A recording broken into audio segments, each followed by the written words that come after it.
Greetings, friends. Today, President Donald Trump was giving a speech at West Point, the U.S. military academy, to the class of graduating cadets who will become commissioned officers in the Army. But early on, he has some remarks, and I'm going to play them for you here. I don't think these are taken out of context. I haven't listened to the whole thing, but I listened to about the first 10 minutes of this. So what he says stands on its own. It's not really out of context.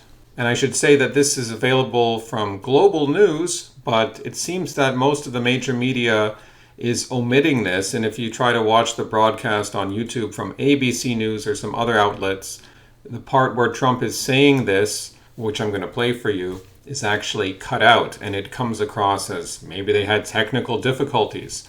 But it's very suspicious that it cut out just then when he said these words. In a few moments, you'll become graduates of the most elite and storied military academy in human history, and you will become officers in the greatest and most powerful army the world has ever known. And I know because I rebuilt that army and I rebuilt the military. The job of the U.S. Armed Forces is not to host drag shows, to transform foreign cultures, but to spread democracy to everybody around the world at the point of a gun.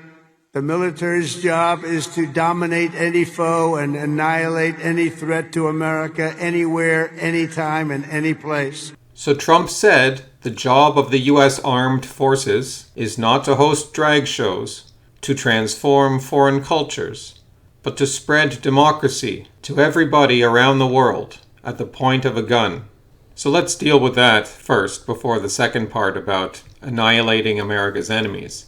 Well, that's a contradiction he's already made. Because if you say the job is not to transform foreign cultures, but in the next breath you say the job is to spread democracy to everybody at the point of a gun, you mean forcefully, by threat of violence, to transform the rest of the world into democracies, then you are contradicting your previous statement that the job is not to transform foreign cultures. Because to spread democracy, whether or not by the point of a gun, but especially if you intend to do it at the point of a gun, is certainly to transform many, if not most, of the cultures in the world, which have not traditionally been democracies. Yes, democracies are popular now, since the 19th and 20th centuries, but much of the world would not fit that characterization today.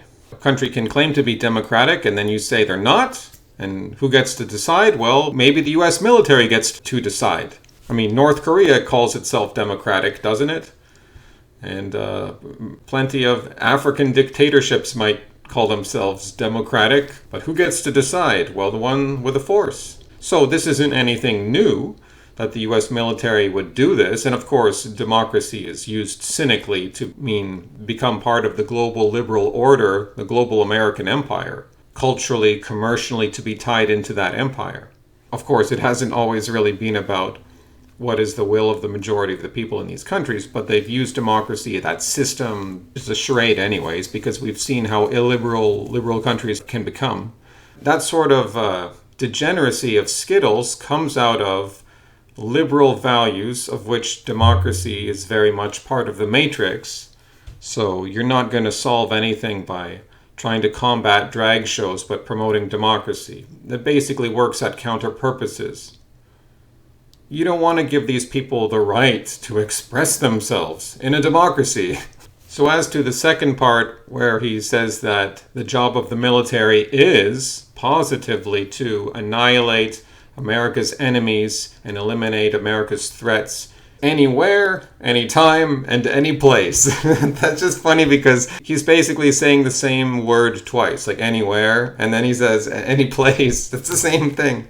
But whatever, That is actually a very ominous message, because on the surface you would say, yes, that's right, we want the military to protect our country, but I think in the context of the global American empire, this reminds me very much of something that George W. Bush would say, who started two wars, the war in Afghanistan and the war in Iraq. What he's saying is not a threat to the American people themselves directly in the American homeland, but a threat to the global American empire.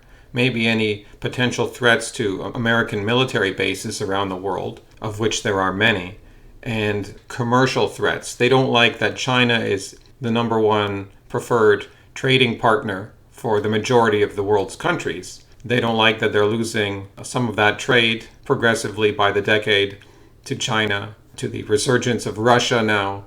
They want to take out Iran and then deal with, essentially with China. They do want to come back to take on Russia, but right now they're focused on a trade war with China and possibly a military war with China, which would be suicide, but it would focus on Taiwan. I mean, the global American empire has used Taiwan as a sort of Ukraine, potentially. This is a very mainstream neocon, war hawk thing for Trump to say. This is not at all the peace president, but we are told that this is the golden age. Hasta luego, amigos!